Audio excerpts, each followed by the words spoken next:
এই দুটোর ডিফারেন্সটা কতটা আপনার কি মনে হয়, আপনি যদি গান সিনেমাতে? প্রথমেই আমি একটা ঘোরতর আপত্তি জানাই যে আমি পুরো গীতবিতান গেয়েছি বলে দ্যাট ডাজ নট মিন যে আমি শুধু রবীন্দ্রনাথে আমার শোনা যায়। আমি বলবো সেটা শ্রোতার সমস্যা, শ্রোতার ব্লকেজ, সেটা অ্যাপ্রিসিয়েশনের ব্লকেজ। আমি সারা বছরে 10,000-এর উপর গান গাইলাম, মাত্র বোধহয় 2,500 মতো বোধহয় রবীন্দ্রসঙ্গীত। বাকি গানগুলো তো in Sanskrit, in Tamil, in Telugu, in Assamese, Bangla তো অন্য গান। আমার নিজের কম্পোজিশন, নিজের লেখা, নিজের সুরের প্রায় 300 গান আছে। তো in Scottish, in English, etcetera etcetera. তো বাকি গানগুলো কেন শ্রোতারা অ্যাপ্রিসিয়েট করেননি, বা এই যে তুমি বললে যে আমি এটাই জানতে চাইছিলাম, অ্যাকচুয়ালি আমি ওই জন্যই প্রশ্নটা করলাম। এটা খুব অকওয়ার্ড যে একজন আর্টিস্ট বা কম্পোজার তাকে নিজে বলতে হচ্ছে যে হোয়াট আই হ্যাভ ডান।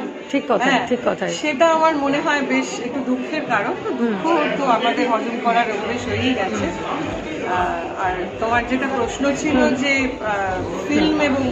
ফিল্মে যখন রবীন্দ্রসঙ্গীত হয় তখন তো রবীন্দ্রনাথের গানই হয়, কিন্তু ফিল্মে আমরা দেখি যে মানে ইমপ্লিমেন্টেশন, মানে একটা কতটা সেই জায়গায় অ্যাপ্রোপ্রিয়েট আছে। তো সত্যজিৎ রায়ের ছবিতে রবীন্দ্রসঙ্গীত হয়েছে, পরবর্তীকালে আমি ওনার কাছে তো চান্স পাইনি, কিন্তু পরবর্তীকালে আমি ঋতুপর্ণ ঘোষের ছবিতে রবীন্দ্রনাথের গান গেয়েছি। আবার ভীষণ পপুলার সেদিন চৈত্র মাস, প্রভাত দা আমাকে চান্স দিয়েছিলেন। অজয় চক্রবর্তী সুরে গেয়েছি, কবি সুমনের সুরে গেয়েছি, কিন্তু পরবর্তীকালে যেহেতু আমাকে একটা রাবীন্দ্রিক মোড়কে ফেলে দেওয়া হচ্ছে, সেই জন্য আমি আর খুব একটা চান্স পাইনি মানে গাইবার জন্য।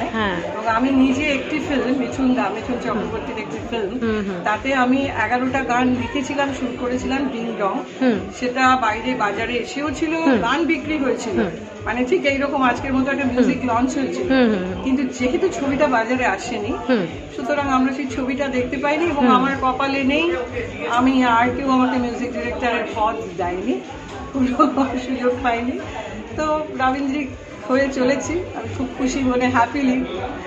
আপনি ভার্সেটাইল সিঙ্গার, আপনি সব গান সব রকম দারুণ করেন। আমার মনে হয় যে আমাকে কেউ যদি বলে বেটার কম্পোজার, আমি অনেক খুশি হবেন।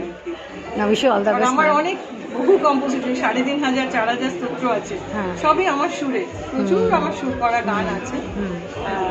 এই তো বললাম, ছবির জন্য অপেক্ষা করছি, কেউ যদি সাহস করে দিয়ে ফেলেন স্বাগতলক্ষ্মী দিকে, তো তাহলে আমরা অপেক্ষা করেই আছি, আমরা অপেক্ষা করেই থাকবো ওই দিনটার জন্য। স্প্যানের মধ্যে হওয়ার দরকার না, অবভিয়াসলি হবে, হতেই হবে। Thank you.